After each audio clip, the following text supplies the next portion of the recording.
esta eliminação do São Paulo da Libertadores. Eliminação que foi uma espécie de crônica de uma morte anunciada. Poucos torcedores tricolores imaginavam que a equipe conseguiria reverter a trágica situação que foi colocada após o empate contra o River no Morumbi. E, sobretudo, após o vexame da equipe do São Paulo no Casablanca, em Quito, contra a LDU. E não acreditavam muito porque esta equipe do Diniz não mostra personalidade futebolística, não mostra identidade de jogo, não mostra estatura. Então fica muito difícil imaginar que uma equipe dessa conseguiria reverter uma situação, principalmente tendo à frente de si um rival como o River.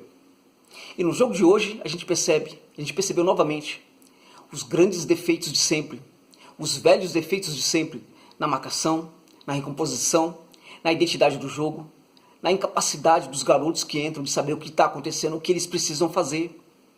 Porque eles são colocados para jogar, eles são mandados a campo, mas aparentemente sem nenhuma grande instrução sobre o jogo. Entrem e resolvam, entrem e façam alguma coisa. Então veja, não parece haver uma instrução sobre o que é necessário que eles façam para mudar o jogo. E por que isso parece que é dessa forma? Porque os jogadores que entram jogando do mesmo jeito. Os jogadores que entram dando tudo de si. Os jovens entram dando tudo de si, né, para tentar reverter alguma situação. Mas percebemos que essa tentativa parte muito da sua condição individual, né, da sua intenção, da sua disposição em mudar algo. Mas isso não aparenta estar atrelado a um modelo, né, a uma ideia de jogo. Então a gente percebe esses erros novamente acontecendo. E por causa disso fica inevitável acreditar, né, que o São Paulo vá conseguir, inclusive, se manter na tabela do Brasileirão, na posição em que está.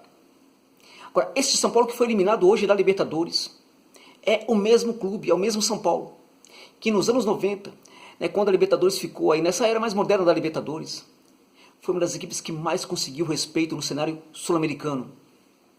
Além disso, aquela equipe do Tele Santana, que conseguiu esse respeito todo, também foi para a Europa, foi para o Mundial de Clubes, né, em Tóquio, no Japão, e conseguiu rivalizar com os europeus, com equipes europeias gigantescas, inclusive vencendo-as, inclusive conseguindo muito respeito dessas equipes posteriormente. Então, aquele prestígio todo que o São Paulo construiu, sobretudo na década de 90 com o Tele, e depois também, né, com o Autuori, em 2005, em que a equipe do São Paulo também foi campeã. Aquele prestígio, sobretudo com o Tele, aquele prestígio não existe mais. Porque está sendo desconstruído a cada dia por esse São Paulo atual. O São Paulo atual desconstrói a cada dia o prestígio daquele São Paulo, construída com muita dificuldade, às duras penas. E os dirigentes são paulinos são muito responsáveis por isso. Eles são responsáveis pela desconstrução do prestígio do São Paulo no cenário sul-americano. Eles são responsáveis por essa bagunça clubista que o São Paulo apresenta no momento.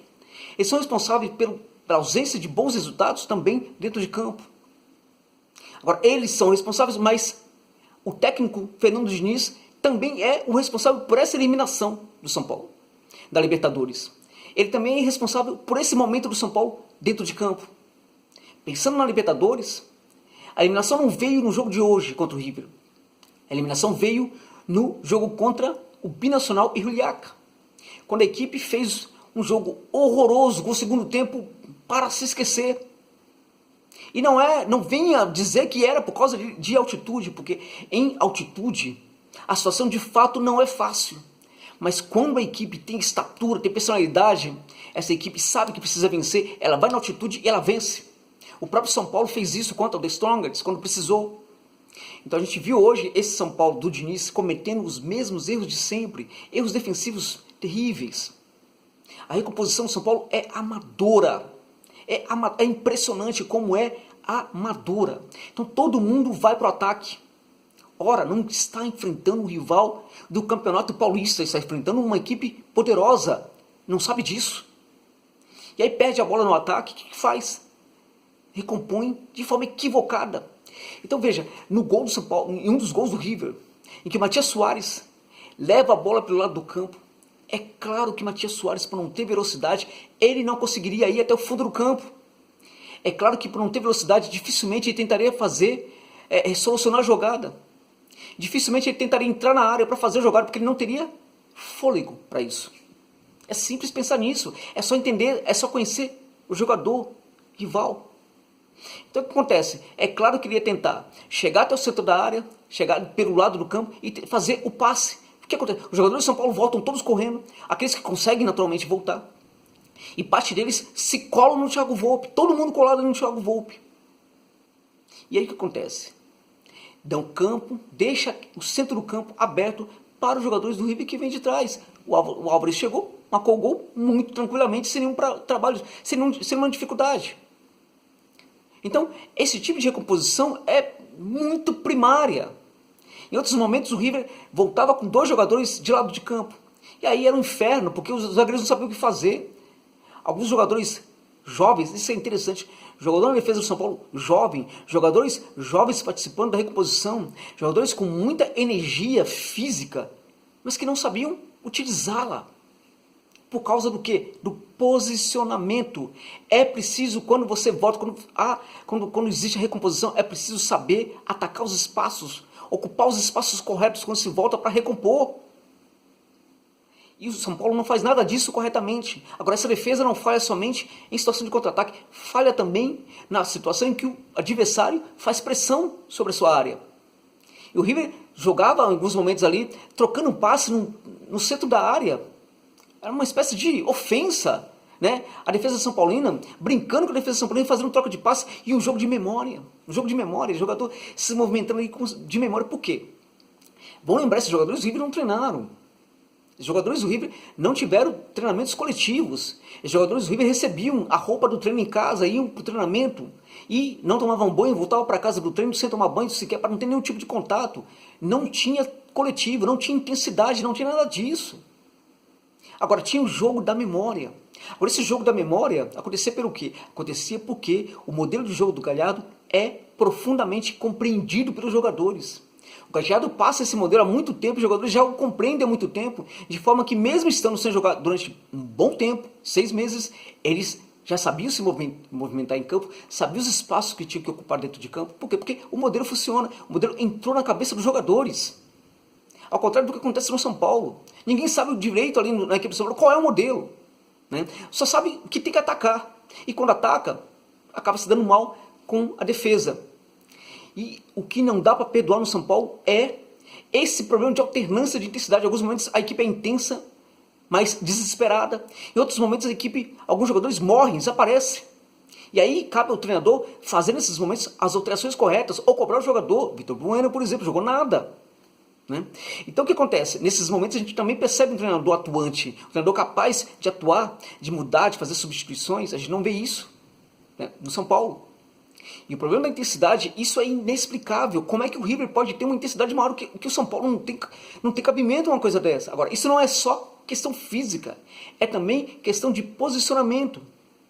É questão também de ter entendimento do modelo, porque você corre corretamente, você sabe já quais espaços ocupar, então você não se desgasta à toa. Ao contrário do outro time, no caso do São Paulo, em que os jogadores tentavam correr o campo inteiro, correr errado, e aí é claro que se cansa mesmo. E às vezes morre, e às vezes não consegue jogar, desaparece de campo, cava espaço para se enterrar dentro de campo, porque não tem mais energia, porque não está entendendo o jogo, não sabe o que fazer.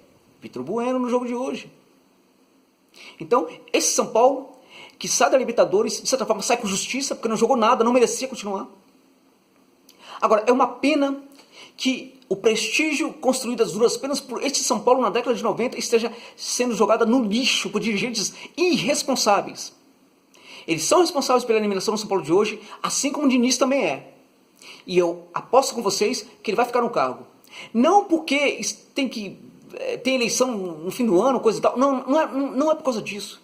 Um novo presidente jamais demitiria um técnico que chegasse hoje, um técnico importante que chegasse hoje. Ah, mas a bagunça do São Paulo, existe técnico para qualquer situação.